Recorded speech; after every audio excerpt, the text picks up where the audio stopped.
स्वधर्म जागृतीचा विधायक बुरुज एनालायझर न्यूज, एनालायझर न्यूज।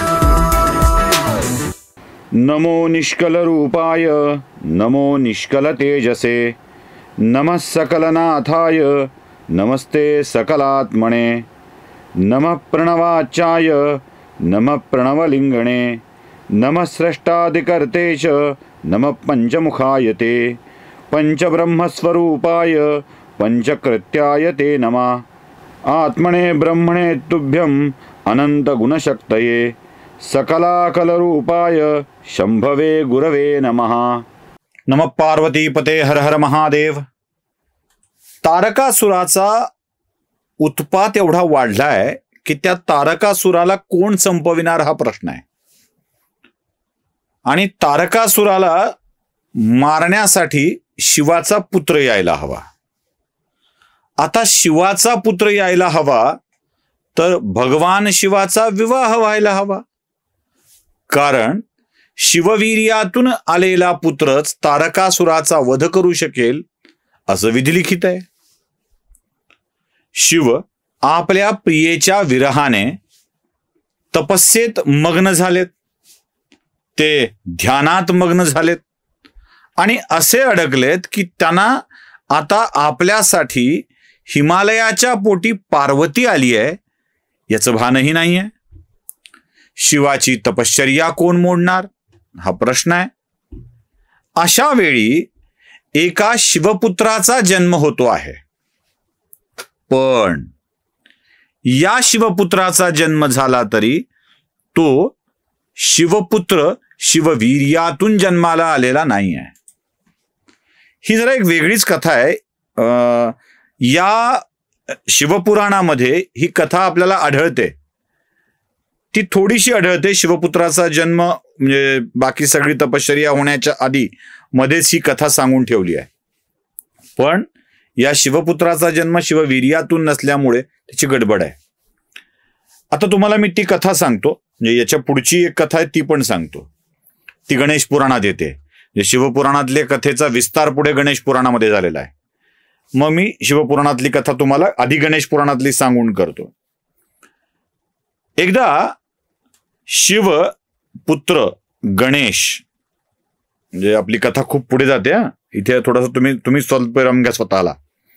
शिवपुत्र गणेश हे एका अशा नकारात्मक ऊर्जेने बाधित होतात आणि त्यांना कळतं की कोणीतरी त्यांच्यावर ईर्षेची ऊर्जा, ईर्षेमुळे ऊर्जा पाठवत आहे आणि त्यामुळं गणेशाचं ध्यानातलं ध्यान हटलं जात आहे। कोण करताय हे बघायला गणेश शोधत जातात आणि त्यांना कळतं की एक रक्तवर्णी तांबूस रंगाचा कोणीतरी तपस्वी हे तप करत बसलाय। गणेश जातात, त्याला म्हणतात अरे कोण आहेस तू, कशासाठी तप करतोयस? तेव्हा त्याचा आणि गणेशाचा संघर्ष होतो। खरं तर तो गणेशाच्या विरोधातच हे तप करतो, त्याचं नाव भूम। का करत असतो आता कथा येते इकडे शिवपुराणामध्ये।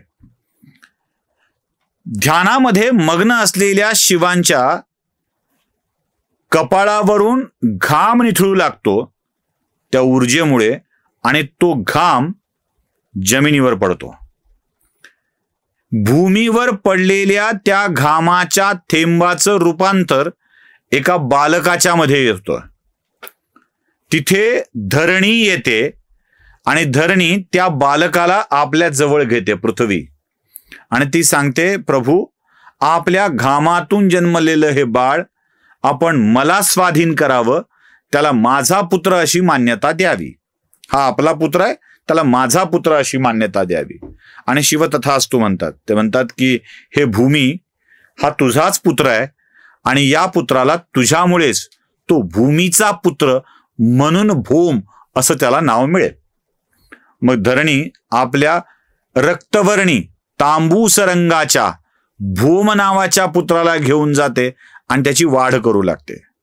पुढे हा भूम मोठा होतो आणि मोठा झाल्यावर पृथ्वी त्याला तो सूर्याच्या घामातून जन्मला असल्याचं, माफ करा, शिवाच्या घामातून जन्मला असल्याचं सांगते. आता याला शिवाच्या घामातून आपण जन्मलेले असल्यामुळे आपले पिता शिव आहेत याची जाणीव होते आणि हा भोम कैलासावर जातो मोठा झाल्यावर. आता कैलासावरची स्थिती बदलली आहे हा भोम परत आल्यावर. तोपर्यंत शिवांचा विवाह झालेला आहे, 2 पुत्र झालेली आहेत, एक कार्तिकेय आहे, एक गणेश आहे, आणि कैलासाच्या दारावरच त्याला रक्षक अडवतात, नंदी अडवतात आणि सांगतात की तू कोण आहेस, तू आत नाही जाऊ शकत. तो म्हणतोय मी शिवपुत्र भोम. ते हसतात त्याला, अरे तू कसला शिवपुत्र, रंग बघ कसा आहे तुझा, 4 हात आहेत तुला, आणि तू कसला शिवपुत्र, म्हणून त्याला कैलासावरून हाकलून देतात. असा पुत्र तर गणेश आहे, कार्तिकेय असं त्याला म्हणतात. हा रागात येतो आणि रागात आल्यावर कैलासावरून निघून जातो. मग त्याच्या मनात गणेशाविषयी अख्ख्या कैलासावर आस्था आहे आणि आपल्याविषयी काहीच प्रेम नाही हे बघून तो ईर्षेने तपस्या करायला लागतो. त्याची शिवपुत्र असतो. तपस्या एवढी प्रचंड की त्याच्या ईर्षेची नकारात्मक ऊर्जा गणेशाला त्रास देऊ लागते. गणेश या भोमाला धडा शिकवायला म्हणून जातात. तिथे जिथे तपस्येला बसलेला असतो तिथे भोम आणि गणेशाच्या मध्ये युद्ध होतं. गणेश क्रोधात तसंच करतो, पण गणेशाच्या क्रोधावर नियंत्रण गणेशाचंच प्रतिरूप ठेवतं आणि त्यांना कळतं की आपण चुकतोय, आपण आपल्याच भावाच्या विरोधात लढतोय. आणि मग ते भोमाला म्हणतात, भोमा तू माझा भाऊ आहेस, भ्राता आहेस, माझ्या पित्याचा पुत्र आहेस, त्यामुळं तुला कैलासावर सुद्धा सन्मान मिळायला हवा. कैलासावर घेऊन येतात. तिथेही पहिल्यांदा ओळखीची अडचण येते. मग पुन्हा पूर्ण ओळख देऊन भोमाला कैलासावर सन्मान दिला जातो. नुसता सन्मान दिला जात नाही, तर गणेश त्या भोमाला अमंगल विचाराचा नाही आहे, तर मंगल विचाराचा आहे, म्हणून त्याचं नाव मंगळ असं ठेवतात. आणि पृथ्वीचा पुत्र म्हणून त्याला एका ग्रहाचा दर्जा दिला जातो. आणि हा मंगळ ग्रह बनून अंतरिक्षामध्ये सूर्याभोवती प्रदक्षिणा घालून त्याचं एक अढळपद दिलं जातं. एवढंच नाही तर गणेश या भोमाला आशीर्वाद देतात की मी आता तुला तुझ्याशी जोडून घेतोय. कसा जोडून घेतोय?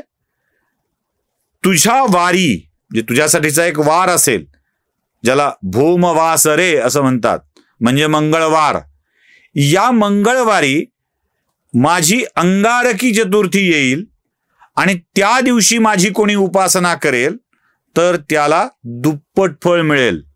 त्यामुळं अन्य चतुर्थीपेक्षा अंगारकी चतुर्थी जी मंगळासोबत जोडून येते त्याला विशेष महत्व आलं. खर तर भोम शिवपुत्र असल्यामुळं मग तो मंगळ बनला, पुढे रक्तवर्ण बनून अंतरिक्षामध्ये एक कायम अढळ स्थान आणि गणेशासोबत कायम जोडला गेला, शिवपुत्राच्या सोबत कायम जोडला गेला. भोम शिवपुत्र म्हणून या तारकासुराचा वध करू शकला असता का? शिवपुत्र होता ना? नाही, भोम तारकासुराचा वध करू शकला नसता, कारण तो शिवाचा घामातून निर्माण झालेला पुत्र आहे. त्यामुळे त्याला ते करता येणार नव्हतं. म्हणून भोमाला सन्मानाचं स्थानही मिळालं, मंगळवारच्या अंगारकी चतुर्थीचं महत्वही वाढलं आणि हा मधल्या काळात, तपस्येच्या काळामध्ये, ध्यानधारणेच्या काळामध्ये, शिवाच्या जेव्हा शिव होते त्या काळातला हा पुत्र आहे. या पुत्राच्या जन्मानंतर भगवान शिव एका आपल्या ठिकाण बदलतात तपस्येचं, साधनेचं, कारण शिवांना समाधी अवस्था प्राप्त करायची असते. म्हणून शिव कैलासावरून निघतात आणि एका अत्यंत पवित्र शांत अशा ठिकाणी येतात. म्हणजे आत्तापर्यंतची कथा तुम्हाला मी मिक्स करून सांगितली आहे. कथा एवढीच आहे की शिवाच्या घामातून भोमाचा जन्म झाला आणि या भोमाला पुढे मंगळ असं नाव मिळून तो ग्रह बनून अंतरिक्षामध्ये गेला. त्याला चांगलं स्थान मिळालं आणि त्याचा पुढे शिवपुत्राशी, शिव पार्वतीच्या पुत्राशी, गणेशाशी संबंध जोडला गेला. पण हा पुत्र त्या तारकासुराच्या वधाचा उपयोगाचा नाव नव्हता. विवाह करणं आवश्यक होतं. शिवाचं ध्यान चालूच आहे आणि शिवाच्या या ध्यानासाठी शिवानी एक स्थळ निवडलंय. ते स्थळ म्हणजे जिथून गंगा उगम पावते ते स्थळ गंगोत्री. गंगोत्री स्थळावर जावं आणि साधना करावी असं शिवाला वाटलंय आणि जिथून गंगा उगम पावते त्या ठिकाणी ते गेले आणि तिथे आपली साधना करू लागले. आणि गंगोत्री स्थळ ज्या हिमालयाच्याकडे आहे तो हिमालय शिवाकडे आलाय आणि शिवाला म्हणतोय, प्रभू आपलं माझ्या धामामध्ये स्वागत आहे, आपण इथे साधना करावी, आम्ही आपली काय सेवा करू शकतो हे मला कळवा. तेव्हा शिव त्याला म्हणतात की माझ्या साधनेत कोणीही विघ्न आणणार नाही याची काळजी घ्यावी. आणि आता इथे खरी गंमत आहे, कारण शिवपार्वतीच्या भेटीची कथा इथूनच सुरू होते.